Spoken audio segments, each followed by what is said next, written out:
Como é que, assim, o saber hebraico, ter lido em hebraico a Bíblia, ter contato com a comunidade que traduz e tudo mais, isso eu imagino que traz para você um entendimento mais aprofundado da Bíblia. Não, com certeza, é um negócio muito louco, porque, veja bem, a Bíblia, primeiro que a Bíblia não é a Bíblia, né? Ela é um conjunto de livros, e são livros muito diferentes. Por exemplo, não existe hebraico, existe hebraicos. Na própria Bíblia, se você pega um hebraico mais antigo do texto e o hebraico mais recente, você tem desafios linguísticos nesse caminho. Se você lê, por exemplo, no hebraico, o livro de Jonas e o livro de Ruth, é um hebraico bem mais fácil e muito tranquilo de lidar para quem tem uma certa bagagem. Porque ele é mais moderno? Por quê? Não, porque a linguagem é simples, a narrativa é tranquila, o vocabulário é mais fácil, né? Quando você pega... Foi escrito por um cara menos habilidoso, talvez? Não é tanto, é porque assim, né? Vayhi dvar Yehová Eliona ben Amitai Leemor, né? Então veio a palavra do Senhor a Jonas, filho de Amitai, dizendo, a narrativa, a história é meio simples. Quando você pega Jó, pega Ezequiel, que tem uma literatura poética, aí a coisa, o vocabulário é muito mais desafiante. Estou colocando os opostos, né? E mesmo assim, o grego também tem variações significativas. O aramaico, que é uma língua parente do hebraico, que tem um pequeno trecho no Antigo Testamento. Então, quando você estuda, não é só essa questão linguística, você entra num outro mundo, numa outra realidade, num outro contexto, numa série de elementos que, assim, porque a língua não é que você tem palavras diferentes da sua, você tem toda um recorte da realidade, você tem uma cosmovisão, você tem todo um ambiente, né? E aí, associando isso ao entendimento que você tem por causa da arqueologia, né? Você vê a questão histórica, geográfica, cultural, contextual, aí você fala, poxa, quer ver um exemplo bem simples? Por exemplo, Jesus disse que a gente deve lavar os pés uns dos outros. Eu cheguei aqui, você nem... Não lavei seu pé. Não lavei, então o ressentimento crescendo a cada dia, né? E aí... Você também não lavou o meu? Então é que eu estava bebendo água, né? E aí acabou a água, né? Mas o lance é o seguinte, quando você lê um negócio desse, você fala, pô, mas quando você vai para o contexto da época de Jesus, na terra de Israel, o pessoal andava descalço ou de sandália em chão empoeirado. Então todo mundo, quando chegava na casa de uma pessoa, em vez de servir um cafezinho ou convidar para sentar, você quer um suco, a primeira coisa que fazer é lavar o pé da pessoa. É uma maneira de ser hospitaleiro e receber bem. Se o sujeito era uma pessoa de condições mais especiais, assim, bem, ele tinha um empregado, um servo que fazia isso, senão o próprio dono da casa fazia isso. Então Jesus vai na casa de um cara chamado Simão, por exemplo, em Lucas capítulo 7, chega lá e reclama, Simão, eu vim aqui e você não lavou meu pé. Por que isso? Ele está com frieira? O que houve? Né? Qual o problema? Né? O que está rolando? Você não entende. Então, quando você compreende esse cenário, é muito mais do que a questão linguística, mas que é uma diferença gigantesca.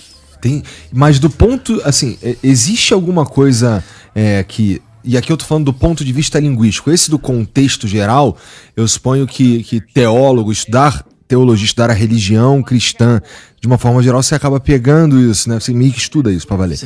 Agora, do ponto de vista linguístico mesmo, assim, do que está escrito, a tua percepção da Bíblia e coisas que você acreditava ter entendido mudaram quando tu... Ah, sim, com certeza. Com certeza muda. Por quê? Porque você percebe... um exemplo, né?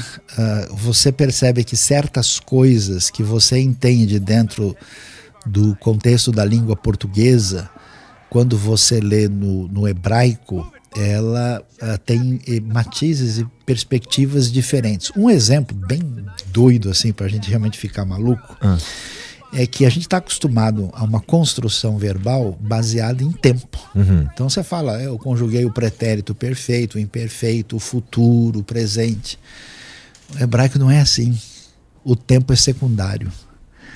Isso quer dizer que uma forma verbal ela é entendida a partir do que é chamado na gramática de Aktionsart, o aspecto verbal, se a ação é acabada ou inacabada, isso é o que importa. Consequentemente, a mesma forma verbal no hebraico, a princípio pode ser traduzida no presente, no passado ou no futuro. Entendi. Aí dá um nó na cabeça da pessoa. E aí você fala, como assim? Então, eu posso dizer para você o seguinte, ó, uma ação acabada, né? Uma acabada está no passado, inacabada está no futuro. Então você tem o perfeito e o imperfeito, o completo e o incompleto. Mas eu posso dizer para você de uma ação acabada no futuro. Amanhã terei lido esse livro. A ação é acabada e o tempo é futuro. E aí, para você lidar com isso e saber qual é a melhor maneira de traduzir, é um desafio, tem outros elementos lá. Outra coisa muito doida, por exemplo, a coisa mais especial que você tem no Antigo Testamento é revelar o nome de Deus. E qual é o nome de Deus?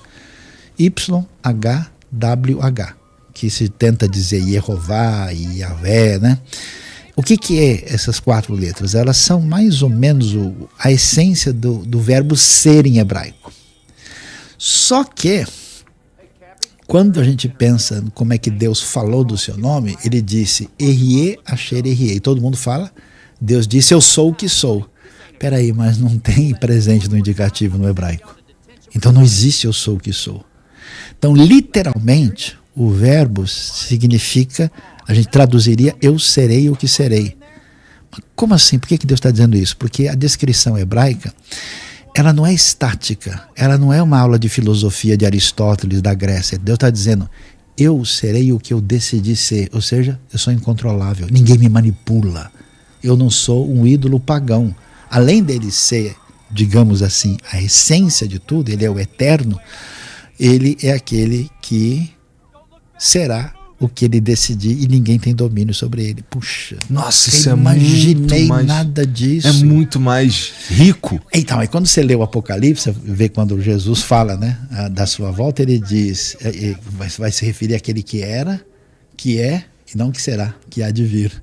Porque é no eixo do tempo, aquele que é o eterno, aquele que decide, independente do possível controle humano, que é o grande problema do paganismo. O paganismo, você pega o ídolo, você faz uma negociata com ele.